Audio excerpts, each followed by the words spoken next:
Hello दोस्तों, कैसे हो आप सब। आशा करती हूँ कि आप सभी बहुत ही अच्छे और खुशहाल होंगे। दोस्तों, आज मैं आपके सामने एक ऐसी कहानी को लेकर आई हूँ जिसे सुनकर आपको बहुत अच्छा लगेगा। दोस्तों, एक ऐसी कहानी जो आज के समय पर बिल्कुल सटीक बैठती है। पारिवारिक कलह और परिवारों के टूटने की कई घटनाएं आपने कई बार सुनी होंगी, लेकिन कुछ लोग ऐसे भी होते हैं जो अपनी समझदारी से हर समस्या का हल ढूंढ लेते हैं। बस ज़रूरत होती है तो एक एहसास की। तो आइए पढ़ते हैं ऐसी ही एक कहानी, रिश्तों की अहमियत। विनय आज दफ्तर से दोपहर में ही आ गया। पत्नी ने देखा विनय बहुत परेशान लग रहा है तो तुरंत ही पूछ लिया, क्या हुआ जी, आप ठीक तो हैं ना। हाँ, मैं तो ठीक हूँ, लेकिन क्या? बीच में टोकते हुए विनय की पत्नी विधि ने पूछा।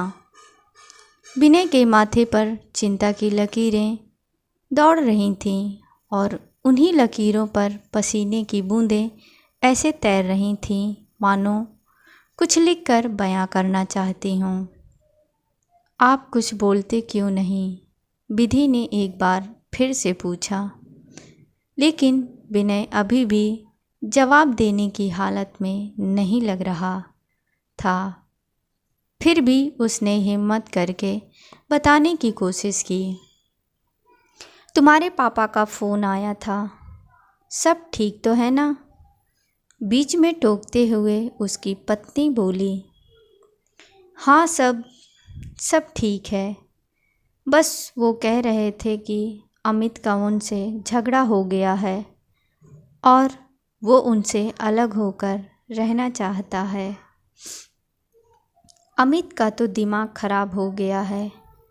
अभी शादी को 4 दिन भी ना हुए और माँ बाप से अलग होने की बात कर रहा है। गुस्से में विधि बोली। उसे शांत कराने के लिए विनय ने उसे समझाने की कोशिश की। हो सकता है अमित सही हो, तुम्हारे माता पिता ने ही कुछ गलत किया हो। आप भी क्या बात कर रहे हैं? मैं बचपन से जानती हूँ अपने माँ बाप को, वो गलत नहीं हो सकते। जिन्होंने मुझे पाल पोस कर इतना बड़ा किया, क्या तुम्हें लगता है वो गलत हो सकते हैं? लेकिन हम इसमें क्या कर सकते हैं? मुझे अभी जाना है अमित के पास। उससे पूछूंगी मैं कि उसकी ऐसे करने की हिम्मत भी कैसे हुई।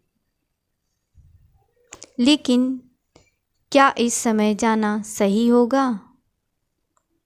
ये सब मैं नहीं जानती। मुझे जाना है तो बस जाना है। इस स्थिति में विनय विधि को किसी भी तरह नहीं रोक सकता था, इसलिए उसने उसके साथ जाना ही ठीक समझा। विधि और विनय की शादी को 8 महीने हो चले थे। अमित विधि का भाई था। उसकी शादी को अभी 3 ही महीने हुए थे। विधि अपने मायके पहुंची। अभी विनय कार से उतर ही रहा था। इतनी देर में तो विधि दरवाजे से घर के अंदर भी दाखिल हो गई। ड्राइंग रूम में विधि के पिता बैठे थे। विधि गुस्से में तिलमिलाई हुई उनके पास पहुंची और बोली, कहाँ है अमित? लगता है उसका दिमाग खराब हो गया है। उसकी इतनी हिम्मत कैसे हुई कि आपसे अलग रहने का ख्याल भी आया उसे? विधि के पिता हैरान होकर उसके मुंह की तरफ देखने लगे। फिर कुछ चिंतित सी स्वर में बोले, विधि बेटा, ये क्या बोल रही हो तुम? किसने कहा तुमसे कि अमित हमसे अलग होने वाला है? इतनी देर में अमित की पत्नी किचन से निकलकर बाहर आई। पिताजी के सवाल और अमित की पत्नी को देखकर विधि एक पल के लिए मानो शून्य में चली गई। उसे समझ नहीं आया ये सब सच हो रहा था या उसे कोई बहुत बड़ी गलतफहमी हो गई थी। तभी उसने देखा कि विनय अभी तक वहाँ नहीं पहुँचा था। इसीलिए जैसे ही उसने घूमकर दरवाजे की तरफ देखा, उसने विनय को वहाँ खड़ा पाया। इससे पहले कि वो कुछ पूछती, विनय पहले ही बोल पड़ा, मैंने झूठ बोला था, लेकिन क्यों? अब तो विधि के साथ उसके पिता और अमित की पत्नी भी समझना चाहती थी कि आखिर क्या हो रहा है। इतनी देर में विधि की माँ भी अपने बेडरूम से निकलकर बाहर आ गई, क्योंकि मेरे माँ बाप भी गलत नहीं हो सकते। मैं भी उनके साथ बचपन से रहा हूँ। ज़रूर गलती तुम्हारी रही होगी। विधि सब समझ चुकी थी। उसे एहसास हो चुका था। विधि की आंखें आंसुओं से भर चुकी थीं और वो कांपती हुई आवाज़ में बोली, हम आज ही माँ बाबूजी को घर ले आएंगे, लेकिन वो गए ही कहाँ थे? क्या मतलब? मुझे पता था तुम्हें रिश्तों की अहमियत जल्द ही समझ आ जाएगी, इसीलिए मैं उन्हें बड़ी दीदी के यहाँ छोड़ दिया था। तुम्हारे घर जाने से पहले वो घर पहुँच जाएंगे, आप भी ना। फिर विधि ने अमित को गले से लगा लिया। फिर दोनों अपने घर को चल पड़े। बस यही है रिश्तों की अहमियत।